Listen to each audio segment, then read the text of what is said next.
The rain poured relentlessly, a sheet of water blurring the streets of the abandoned district. Officer James Carter crouched in the shadows of a crumbling warehouse, scanning his surroundings.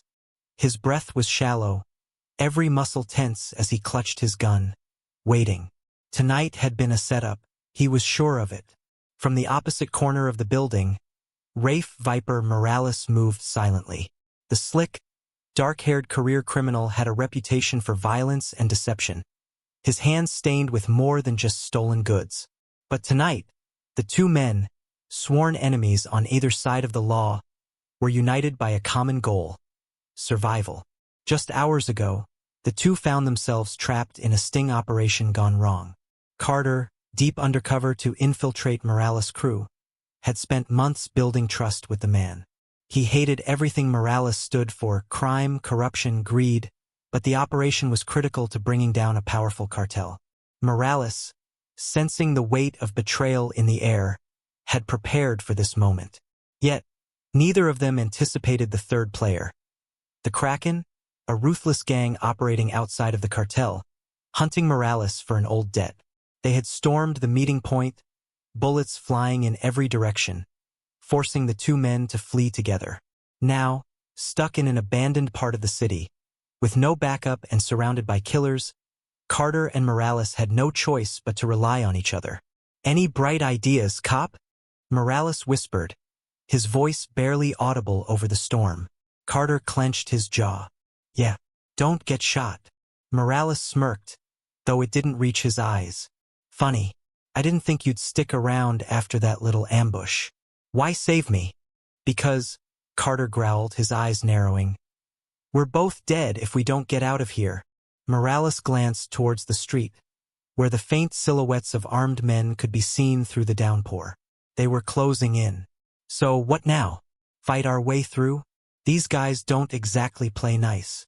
Carter wiped the rain from his face, thinking fast. "We used the sewers. A block over, there's an old maintenance hatch. It leads to the river. We can escape before they realize we're gone."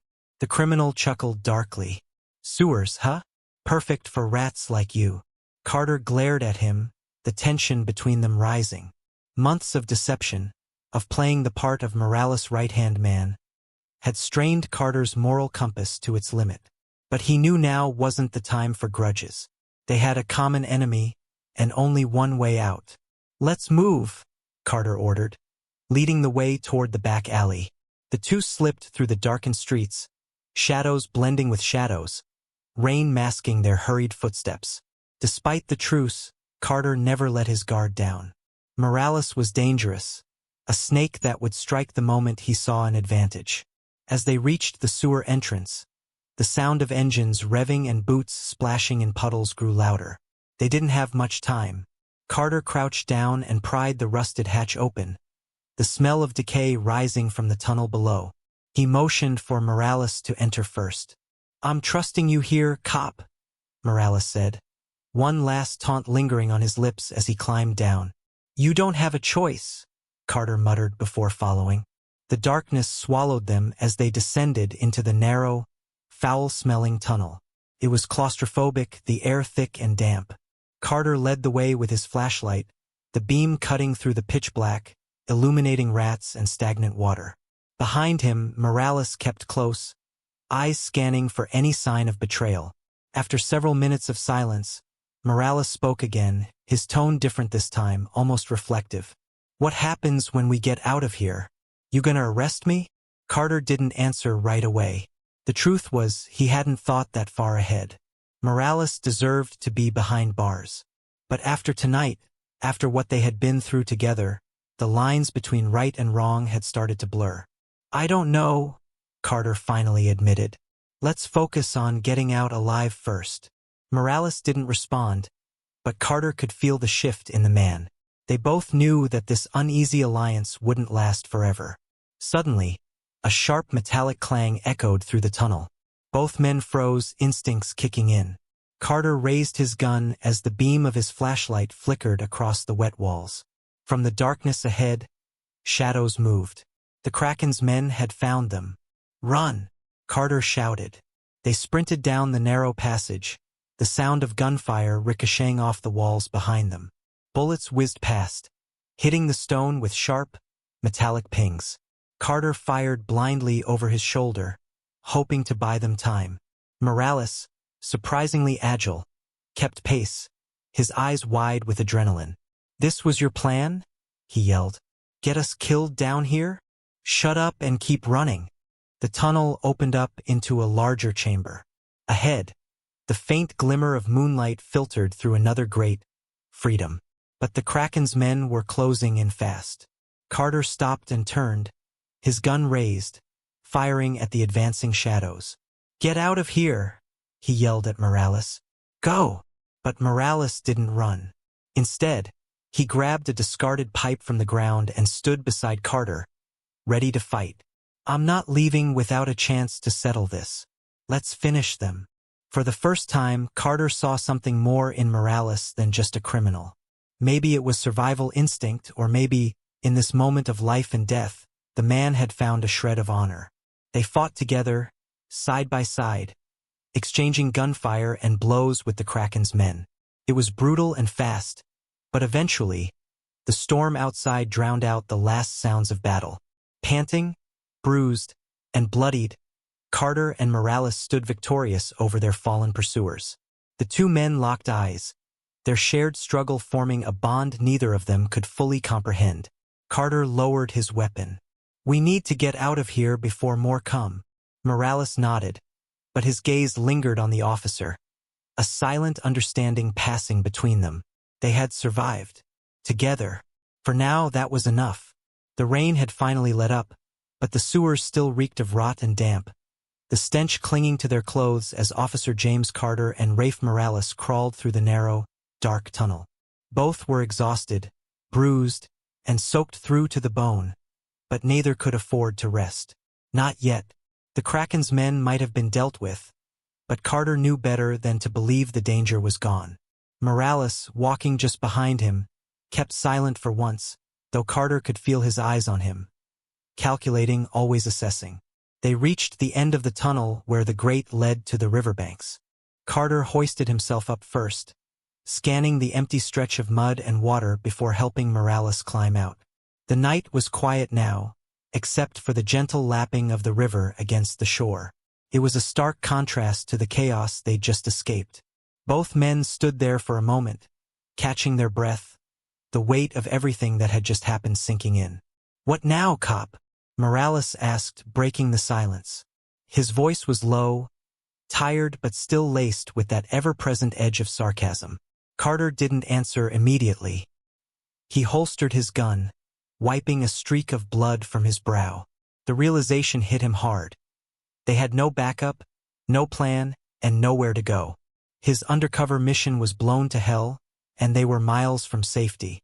They had survived the ambush, but for what? "We head for the highway. Maybe we find a ride and get the hell out of this mess," Carter finally said, though he knew it was a gamble. They were too far from the city, too far from his precinct, and too far from any help. Morales snorted. "And then what? You arrest me?" He crossed his arms, the smirk returning. "You've been playing undercover for so long, Carter. I wonder if you even know which side you're on anymore." Carter tensed at the words. The job had taken its toll on him, no doubt about that. Months spent building Morales' trust, faking alliances, and lying at every turn. It had started to blur the lines, but he still knew where he stood. Or so he told himself. "Don't test me, Morales," Carter growled, stepping closer. "You think we're buddies now, just because we survived this together? The moment I get a chance, I'm putting you behind bars." Morales laughed, but there was no real humor in it. "Sure, cop, sure. But first we need to survive. You and I both know the Kraken isn't done hunting me, and by now they probably want you dead just as much." Carter glared at him, knowing the criminal was right. The Kraken wouldn't let Morales walk away after the stunt he'd pulled, and Carter was guilty by association now. His cover as a dirty cop, the one infiltrating Morales' crew, was blown. The cartel wouldn't care that he was an undercover cop. They'd see him as another traitor to be eliminated. Carter sighed, the weight of the situation pressing down on him. We need to disappear. For good. Morales raised an eyebrow, surprised. Disappear, huh? You willing to go that far, officer? Leave your badge behind. Carter didn't answer right away. His badge meant everything to him. It was his life, his purpose. But now the badge was a death sentence. The cartel would hunt him down, and the Kraken would, too. And Morales knew too much. He knew Carter's identity, his tactics. Keeping the criminal alive was a risk, but killing him wasn't an option Carter could live with. We go off the grid. Both of us, Carter said, his voice cold but resolute. Once we're clear of the city, you vanish, and I never see your face again. Morales tilted his head, a slow grin spreading across his face. Well, isn't this a twist? The cop turning rogue. I like it. Carter glared at him but didn't respond. He motioned toward the road ahead, the outline of a distant highway barely visible through the mist. Let's move. They walked in tense silence, the distant hum of the highway growing louder as they approached. The night was still heavy, the moonlight just barely illuminating the slick pavement as they reached the roadside. Carter scanned the area, hoping for some sign of life, some vehicle that could take them far away from the city and its dangers. But the road was empty. As they stood there, side by side, an unsettling realization crept into Carter's mind. He had just thrown away everything, his career, his safety, his future, for a criminal. Worse yet, for a man who might kill him the moment they were clear of this nightmare. So, what's it gonna be, Carter? Morales asked casually, leaning against a street sign.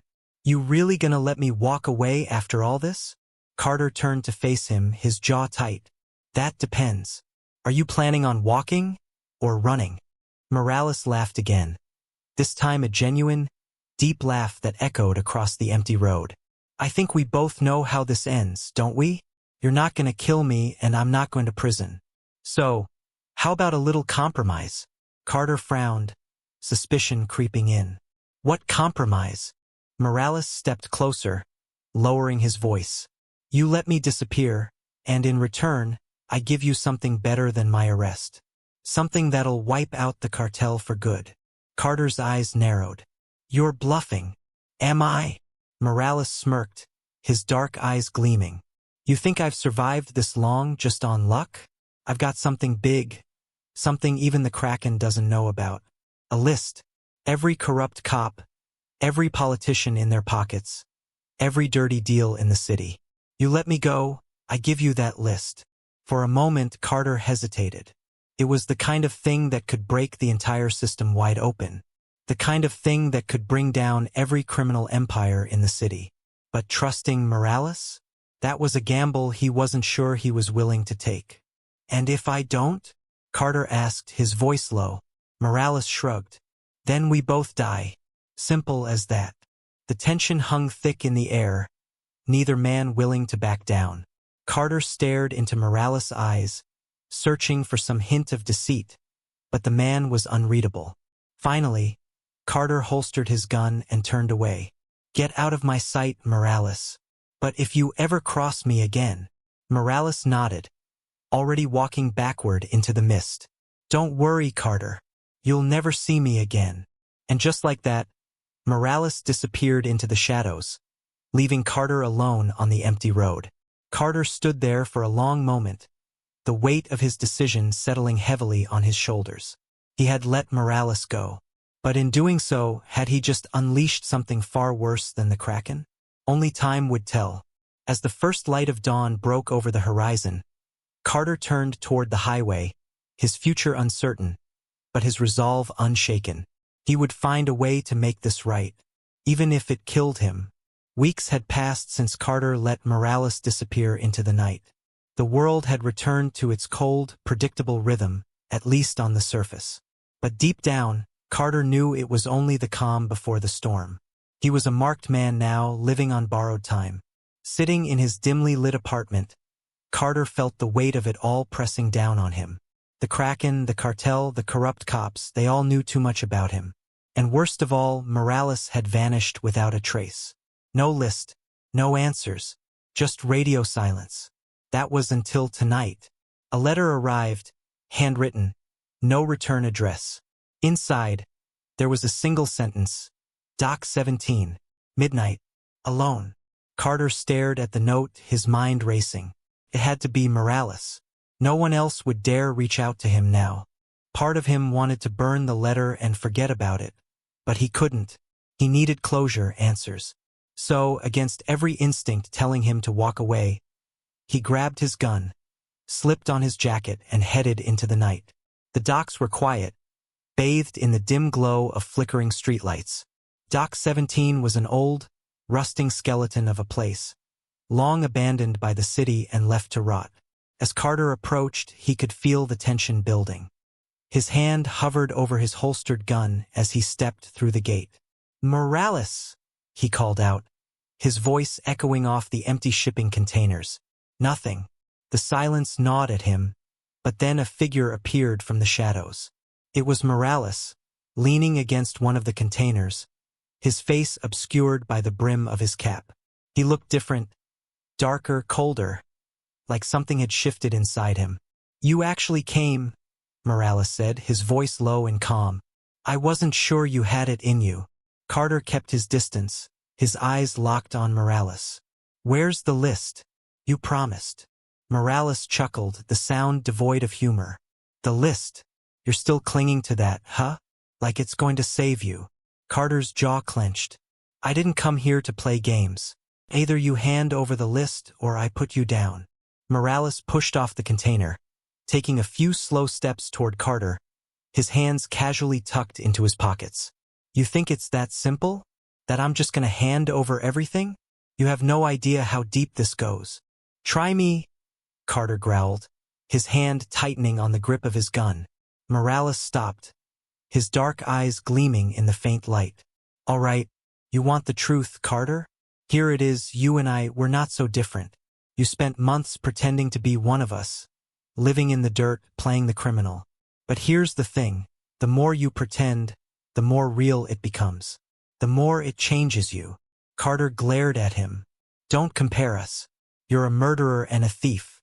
I was doing my job." "Your job?" Morales spat. "Your job got a lot of people killed. You infiltrated my crew, gained our trust, and for what? To bring down the cartel? They're still out there, Carter. And you're alone." Carter's patience snapped. He pulled out his gun and aimed it squarely at Morales. "Last chance. The list. Now." Morales didn't flinch. Instead, he smiled, a slow, dangerous smile. "You really think I'd just let you walk away with that kind of leverage? I didn't call you here to give you the list, Carter. I called you here to finish what we started." Before Carter could react, there was a flash of movement behind him. He spun around just as two men stepped out from the shadows, guns drawn. His heart raced, adrenaline spiking. He'd been set up. "I warned you," Morales said, his voice cold. "I warned you not to trust anyone. You thought you could play both sides. But in the end, you're just a pawn like everyone else."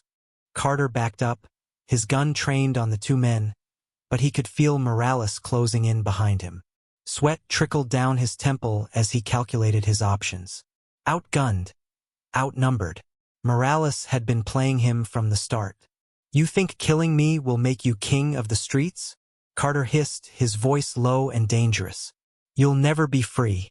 The cartel will hunt you down." Morales circled around him, his eyes dark and predatory. "Who said anything about killing you? No, Carter. I need you alive, at least for a little while." Carter's eyes darted between the men closing in on him, his mind racing. He needed to act. Now, in a split second, Carter spun and fired. The bullet caught one of the men in the chest, sending him crashing to the ground. Before the second man could react, Carter dropped him with a shot to the leg, his scream echoing through the empty docks. Morales didn't move. He just stood there watching, that same chilling smile on his face. "Nice shooting, officer. But it doesn't matter. You're already dead. They're coming for you." Carter, breathing heavily, kept his gun aimed at Morales. "What the hell are you talking about?" "The cartel," Morales said calmly, "knows everything. About me. About you. They don't care if you're a cop or a criminal. To them, you're just a loose end. And I'm the only one who can tie it up. Carter's mind raced, the weight of Morales' words settling in. He had known the cartel would come for him eventually, but this was something else. Morales had sold him out. "You bastard," Carter growled, his voice thick with rage. "You sold me to them?" Morales tilted his head, his smile widening. "It was the only way. I get to walk free and you take the fall. Clean, simple. They'll wipe out every trace of you, just like they did with the others." The realization hit Carter like a punch to the gut. Morales had set him up from the very beginning. There was no list, no leverage, just a trap. But Carter wasn't finished yet. With a cold, calculated movement, Carter aimed his gun squarely at Morales' chest. "You think I'm just going to let you walk away?" Morales raised his hands, palms open, his smile never fading. "You kill me, and they'll come after you harder. You know that." Carter's finger hovered over the trigger, his mind racing. But Morales was right. Killing him would only delay the inevitable. The cartel would still come, and there would be no one left to take the fall. Carter lowered the gun, his chest heaving with frustration and fury. Morales stepped closer, his voice low and mocking. "That's right, Carter. You're a survivor, just like me." In a swift move, Carter reholstered his gun and stepped back. "We're not done yet, Morales. Not by a long shot." Morales nodded, his eyes gleaming with satisfaction. "Maybe, but for now you're mine, officer, and I'll make sure your end is as quiet and clean as the others." Without another word, Morales turned and disappeared into the shadows, leaving Carter standing alone in the cold, empty docks. The sound of sirens echoed in the distance, growing louder by the second. As Carter walked away from the scene, he knew this was only the beginning. He had escaped death tonight, but the noose was tightening. The cartel wouldn't stop, and neither would he.